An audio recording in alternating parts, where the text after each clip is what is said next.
I'll just do a short presentation as to like what my journey has been and what are my thoughts on some of the topics that sort of you thought were important. Uh, so I think there is a lot of this. Like if you read someone's LinkedIn, you see all these buzzwords and you think that they are like not human or robots or something. So I know that the official designation sounds like very fancy and everything, like Oxford, Ames, New Delhi, and all that. But at the end of the day, it's mostly just curious people. I am just a curious person who likes asking tough questions and uh, trying my best to answer them. And sort of I'll try to walk you through my journey, like especially starting from MBBS. So I think quite early on in my MBBS journey, I think in my second year, I should say, I was kind of interested in exploring aspects of health or aspects of care which are other than like clinical care.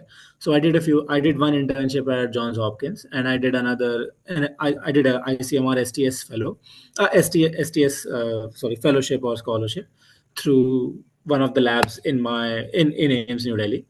That was mostly some experience in like laboratory or like basic sciences, essentially like Western blotting, stuff like that.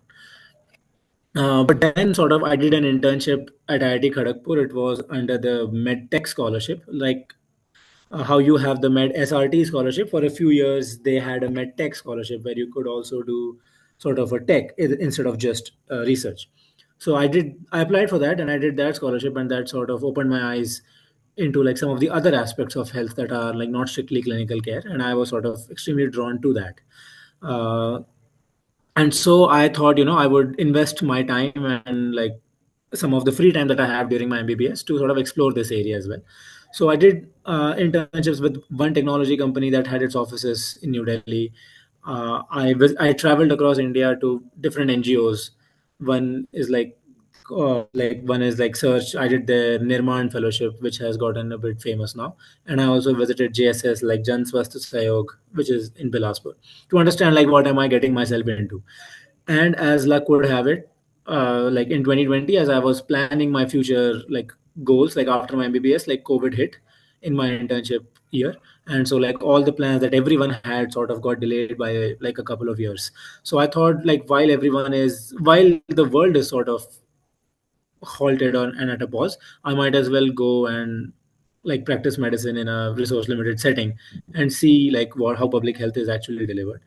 Um, and I was very fortunate enough. So I joined Search, which is an NGO in central India, and I was fortunate enough to work on their COVID-19 program. So they had a community COVID-19 program, and I essentially worked on that.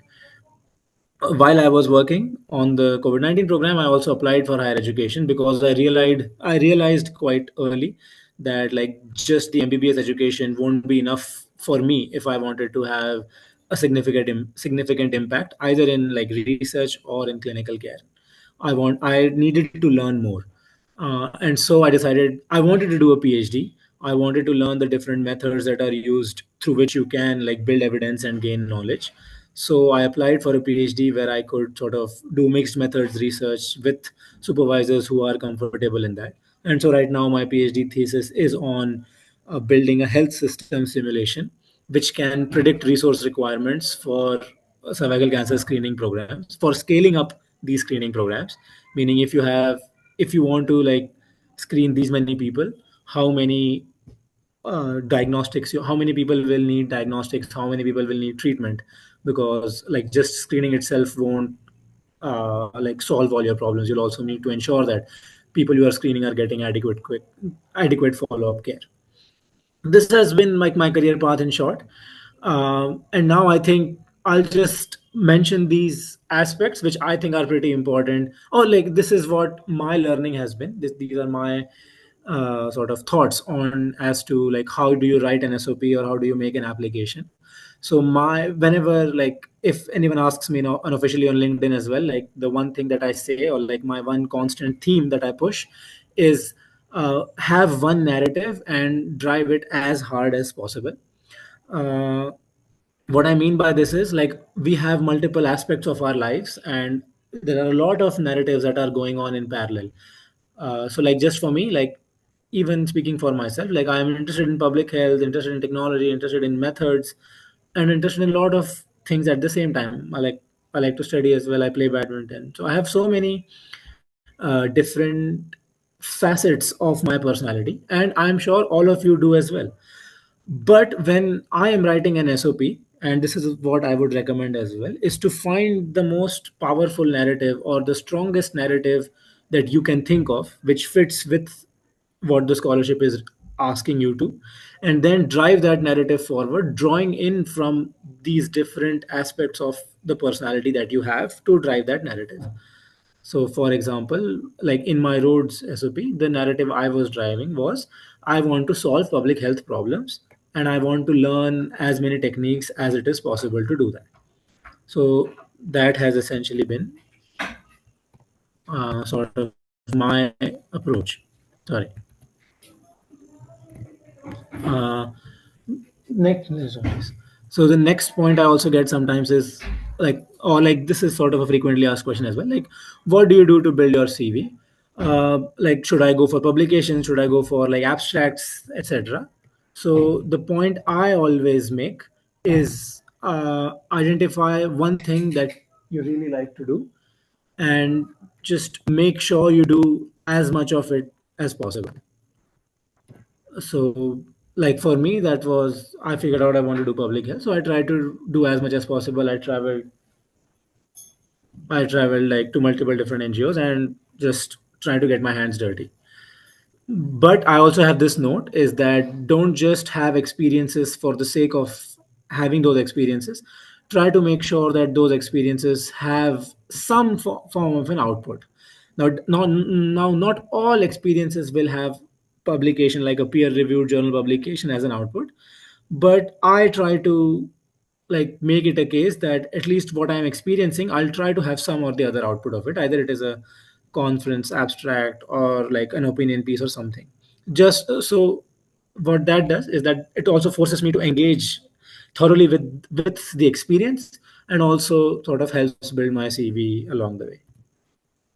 And it feels genuine. I think that's a big part, is that because you had those experiences yourself, you can sort of stand by them, you can defend them in your interviews, and it just feels very genuine when you build your CV this way. That's my approach, at least. And then some people ask me what is my philosophy towards an application. So this is sort of an overarching theme, which is that everyone knows that what you propose is very different than what you actually do. I take that to an extreme level in the sense that uh, I try to build one narrative, and even if there are things that don't match with the narrative, I sort of completely uh, exclude them from my application. So, like one example would be that I am also interested in like technology, etc. But when I wrote my SOP or like my roads application, I tried to make sure that I tried to drive the narrative that I was interested more in public health. I sort of left technology out of it to the most sense. So, but I am still, but I pivoted. I'm not doing what I proposed in my application. I'm doing something completely different. But I thought that at that time, that narrative made the most sense. So, which is what I did. So, and I think that should be it. Those are all of my thoughts, and I can now stop sharing so that you can stop seeing these infinite pictures of me, which is terrifying. Uh, Yeah, Varad, that's and I think I'll stop here. And I hope you this was helpful and open for questions if there is time. yeah. Thank you for the wonderful presentation, Varad. I have a question for you. What is the turning point? Yes, please. What is the turning point at which you have decided you will be going for a master's and PhD thing compared to the normal pathway like the MDDM, which we usually prefer? So I think timeline wise, my turning point was my internship at IIT Kharagpur. Uh, at that point in time, I could not articulate very well that why was I interested in public health or like research, etc. But like through these years, I have learned this, that when I was so like when I some when I explain or when I present a case to someone, uh, versus when I present research to someone, there's significant difference in my tonality and my eyes, like the way they communicate what I'm doing. So I thought, like, I think in my subconscious, I had that intuition that I am clearly drawn towards research more than clinical care. So I said to myself, why not put all of my eggs into this one basket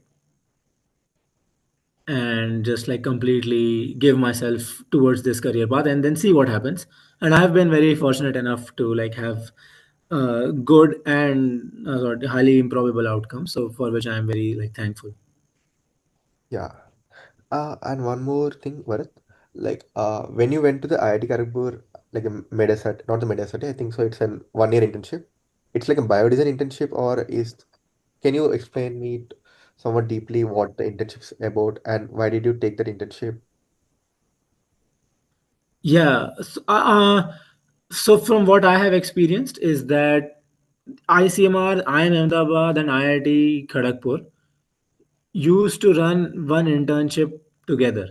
So they would have us spend 1 week in ICMR Bhubaneswar, 1 week in IIT Kharagpur, and then 1 week in IIM Ahmedabad. Uh, and then what you would do is you would go visit, and then you would have people from some health background, like some doctors, some pharmacists, some zoologists, some like BTech students, BTech MTech students, and then some IM like some management students to try to like come up with like a medical device or an innovation or something. That was, I think, their whole agenda. But I don't know what happened, why they did that, but they stopped doing that in 2019. So I think I was like one of the two batches who did that. And I think they stopped medtech and they started the med SRT internship, which is like kind of similar in the way how it is implemented. As in, I think you have the option of attending multiple different laboratories across India where you can do like medical research. So this is a bit more broad and a lot more focused on medical research. That was a bit more focused on medical technology. So I don't know if there are any opportunities at this point in time. I think what they have done is they have just evolved the MedTech program into the Med SRT program, and the opportunities that and there have been some like side effects of that, which is people are now slightly less exposed to the technology aspects of it. Yeah, that's a good answer, Bharat. So And one more thing, recently I went for an IIC internship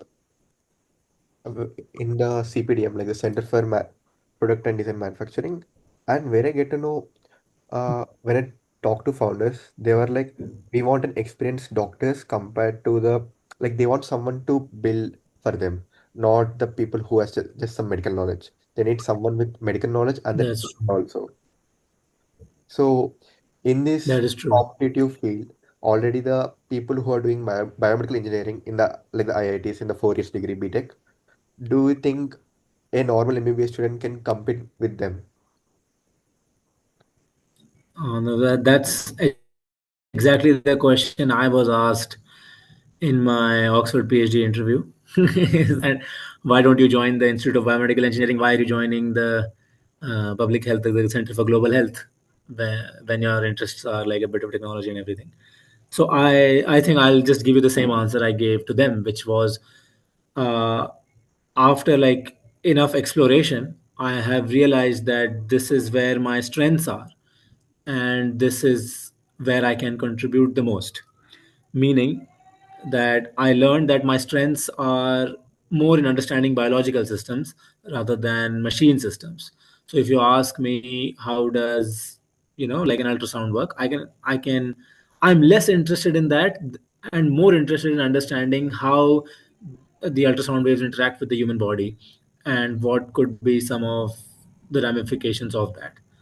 So or like how would you scale up an ultrasound screening facility? So even though there are overlaps and the field is highly interdisciplinary, what my advice is, or like what my thesis is now, is that we you'll need to find an area where you can contribute, or the skills that you want to develop so that you can become valuable, or you can contribute value in the current ecosystem. I realized that I looked at courses like I looked at the Stanford course for biomedical engineering. There's also, as I said, the Oxford Institute of Biomedical Engineering. I looked at those courses and I realized very quickly that I will be competing against like IIT grads or like some other really qualified people who are really good at this, and I would have to like start from scratch. So I thought that let me think of a way that I can become valuable or I can contribute.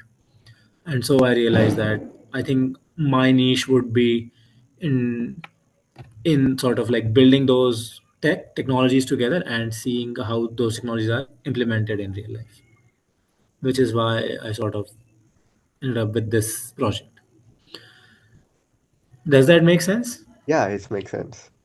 Like even I Okay. was I like think a small. Sorry, go on. even I was like inclined to take in biomedical field. I'm thinking to take in PhD or something. That's why I'm asking you these questions. When I come up with this, Of course. So I think I'll mention an anecdote. So because I had gotten into the Khorana scholarship, I approached some of these biomedical engineering laboratories in Stanford, etc. So I met an Indian professor who had did like MBBS in India, then did biomedical engineering, started a company, quit that company, and then did his MD pediatrics. So he took sort of a longer route to become an assistant professor in pediatrics, and this was sort of his uh, comments as well, that why do you want to become a medical engineer? Ultimately you might end up just becoming another doctor. So think carefully as to like what do you want. Like if you do a biomedical engineering degree, do you want to just join Philips or like any of these large biomedical engineering companies? What would you want to work for? Do you want to work for them? Try to understand what would be the ramifications of that degree and how would that be useful in the current setting. Yeah, I think that sort of made me realize that okay, fine, I don't just want to like get another job at Philips or like GE or any of these big biomed companies like Medtronic. But I'm more interested in like having my own thing, trying to answer questions that I am interested in, not what these companies are interested in. Which is why I thought of taking a bit slightly more of an independent approach, like which is a PhD, which gives you some freedom to ask questions that you yourself are interested in, rather than what other people are interested in.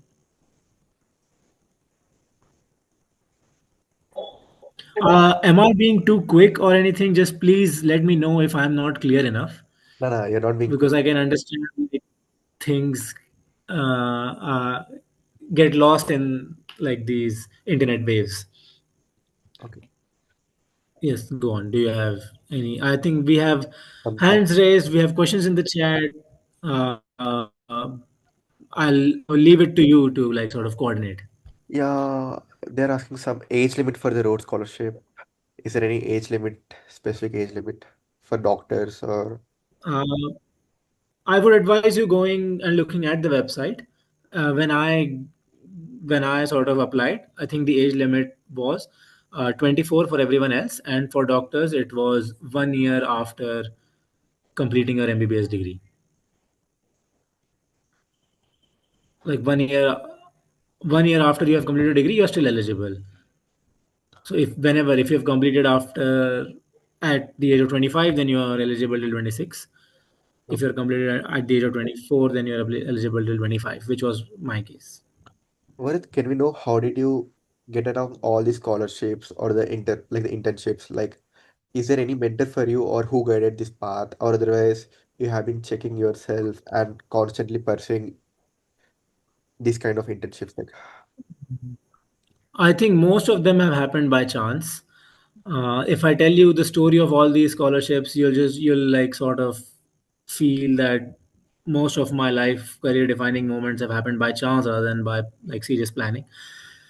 So I think the first one, which is the medtech one, which I think go on the Hopkins experience. The Hopkins experience is a bit more threshed out, as in a lot of seniors from AIMS New Delhi go and do some research internship at Johns Hopkins. They have had some established communications. There are some uh, professors or scientists over there who sort of who know that there are smart kids from AIMS who apply every year.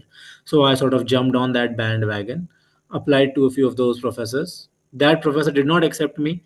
He rejected me, and he sort of sent me. But he still referred me to another professor who accepted me, and I was very happy for her to accept me.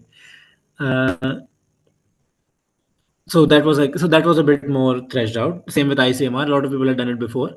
I just applied it to another professor who had really good reviews in Ames Delhi. So I just applied. I went to her. I asked her, "Can I do this?" She said yes. So I just did that.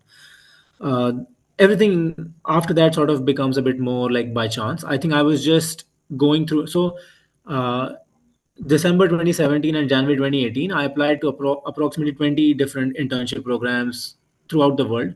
I got rejected in all of them. While I was searching for these internships, I sort of came across one which was like this ICMR IIM Ahmedabad. I was so tired at that point, so dejected, like, okay, everyone's rejecting me, I'm useless. So, but I'll apply now because now I've gotten over rejection. I don't care. So I'll just like apply and then see what happens. So I was just I was traveling in a train and I made that application, and I was fortunate enough to get a call back from them. They're like, okay, we have shortlisted you. If you're available, please come. And I was like, there is someone who wants me, even though it's my last choice. I don't care. They will sort of do that. Yes, thank you, Fireflies AI. So I decided I would join them, which is what I did. And then after that, Khorana Scholarship, MBBS students used to have a marks cutoff of 80%. If you have more than 80% marks, can you do the Khorana Scholarship? But there were a few seniors of mine, Polisetti and like Madhav Mohta, they were like really interested in becoming clinician scientists. So they sort of wrote the letter to the ministry, to the Department of Biotechnology, that see that none of us can ever get more than 80%, even at AIMS Delhi. So it's just like what you're asking for is absurd and has never happened in the past 20 years or so. So they were the ones who pushed for it and got the marks cut off reduced to 65%. And sort of and they got it, and they reduced the cutoff, and they also were awarded the scholarships. And so I just followed in their footsteps. I asked him for like his advice, his application and everything, and I think you'll hear his name like constantly again and again. And sort of Polisetti also like introduced me to the Rhodes Scholarship.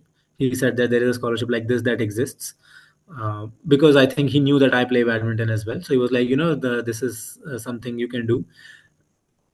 And I was like, yeah, stop showing me pipe dreams. Like this is only for like elite lawyers and whatnot. Uh, but I sort of understood like what the purpose was. So scholarship wasn't, it was just a placeholder, as in I'll try to make sure that uh, at least I internally know what it is that I want to do, and then I'll sort of go out into the world and apply, ask people for like scholarship and money to sort of do what I want to do, which is what I ended up doing. So this has been my journey. Sorry, if Yeah. I'm rambling around, but Uh, yeah. and one more thing, Varad, like, what do you plan to do in the next 5 years of your life? Next 4 years. Next 4 or 5 years, like your future plans after completion of your PhD. After my PhD, so that's the thing. I don't really share like my plans because I don't have them at the moment. They are not like very fleshed out. What I can say is I can give you some options. So some options that I'm considering is so I two options that I'm considering seriously. There are options that are available, and then there are options that I'm considering. So a lot of people who end up doing PhDs end up joining international NGOs like the WHO or World Bank, etc. I am trying to sort of not do that, stay away from that. Like these are WHO international organizations. Then there are international charities like Clinton Health Access Initiative and like some other like Gates Foundation, stuff like that. Some people do that, so I'm trying to not do that, but instead what I'm doing is I would like to sort of do a postdoc, and if possible apply for like, what's the term for it, apply for fellowships. So that's the thing that happens after scholarships. You can apply for fellowships where you get money to do your own research. If I can do that, I will be very happy. Yeah. And is it anytime you felt like that your peers have been doing some, like they are committed to their MD and DM, and they are earning so much money, and you are way like you are into the tech field and you're studying so much like you're into the education field. Anytime you felt like that? How do I compare myself with my friends? Yeah, that's right. That is always a challenge. Uh, I try to not. So I think if I'll be completely honest. My situation is not like that bad. I understand that there are some privileges that come with the scholarship, and I understand that the opportunity I am being offered is extremely unique and rare, and I should sort of understand and appreciate it. So, and even actually my friends do as well, that they know that like money is not the only thing that matters in this world. Being able to do what I want to do, or at least something that I'm interested in itself counts for something which can like not be measured in dollar figures. I am a student. I think I'll also say here that it is important to recognize that I am still paid quite well in general terms, if not in relative terms. So for example, if I would have been a doctor in India, I would earn the same as I am right now as a student on one of the best scholarships in the world. But of course, if I were a doctor in the UK, I would be earning differently. If I were a doctor in the US, I would be earning something completely differently.